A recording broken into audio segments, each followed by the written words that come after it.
And I've seen, like, I was a member of a lot of like these kind of spiritual communities in Croatia and around the world as well. And what I've noticed is us in the West, we when we start doing anything spiritual, so we always hit, it's almost like a plateau where we start identifying with our traumas. There is like, either you go to ego and you're like, I'm enlightened and I know everything and I'm the smartest person in the world and I have everything figured out. Or you go into extreme depression, because once you start working on your energy, everything starts rising up as well. So all your traumas, all your issues. And in the East, they have this as well. So, but you would have a guru to help you. Yeah. And Someone leading you through the process And of here getting there's there. maybe other people around you that are going to advise you wisely or not. But like, Yeah. every time when I was talking with anyone that I know that got to that point, and that happens very fast, by the way, I've sent them to do therapy. And Yeah. I was like, you need to stop doing spiritual stuff until you sort your Yeah. shit out, because you're not doing anything good. Because you're just like tapping into the negative energy within you and you're enforcing it. Hmm. This needs to be released. Yeah. Like, you need to figure, and like, putting energy into a trauma is not a good thing. Yeah, yeah, definitely. And as you mentioned, then once they identify that, things happen really fast for Mhm. them. Like in a way they develop. Let me give you an Uh, example.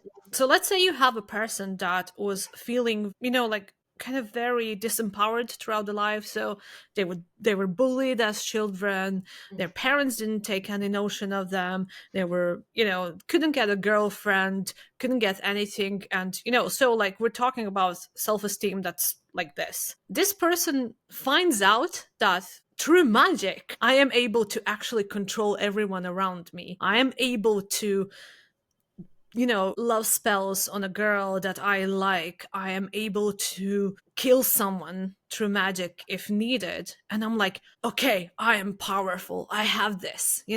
But this is a lie. You're actually working through trauma. And this and you're will inflicting it's trauma. it's almost like a plaster over a rotting wound. So you Hmm. put that plaster so you don't have to look at that rotting wound underneath, but you're still the same old boy. So you can't be sitting at home and throwing spells on people. God knows if they're even gonna, there's a high possibility that this person won't even achieve anything, because in order to even do anything, you need to have the energy for it. You need to have the confidence. You need to really Yeah. believe in it, right? Uh, But it's You very delusional. you have to have like some. I actually like the way you say this. You need to be like good with yourself, kind of. Yeah, And that's exactly. where power comes. Yeah, and then you're not gonna need magic to get a girlfriend, or need magic to say what you think to people around you.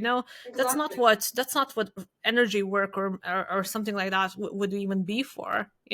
That's a waste of resources. Like, if you talk with anyone who's very spiritual, or anyone that's like, it's a true person that does spiritual stuff, they're gonna be like, I'm not gonna waste magic on that. Yeah, true, true. Like, 'Cause if magic is energy. Like, if why would I someone waste? if someone offends me, I'm just gonna tell them that to their face. Like, I'm not gonna go home and light black candles and do things. I know. What's the point? And we're talking about the trauma. Like, it's a trauma that the person, like, doesn't feel okay with himself and has the lack of confidence. So he needs to find a way to fix this. There's nothing wrong, everything wrong with people that start practicing magic that have like 1% healed. So dangerous, and I've seen people doing it, and the results are just catastrophic with their life and the lives around them. They are experiencing all sorts of things, and even if you try and tell them, it's like, well, no, well, I'll put a spell on you if you like don't shut up. Well, it's like, okay, cool, go ahead, but it's just I, gonna reflect back at you. But I don't even believe in these things. I believe that we as humans have a certain bioelectricity Mhm. about us, and then depending on the vibration of the soul and the way that we attract things. That's natural. So magic would be just tapping into that natural ability that you already have, just having a better control over it. But, like, having some kind of delusions of I am better than others because I have this and that. Yeah. It is ego in the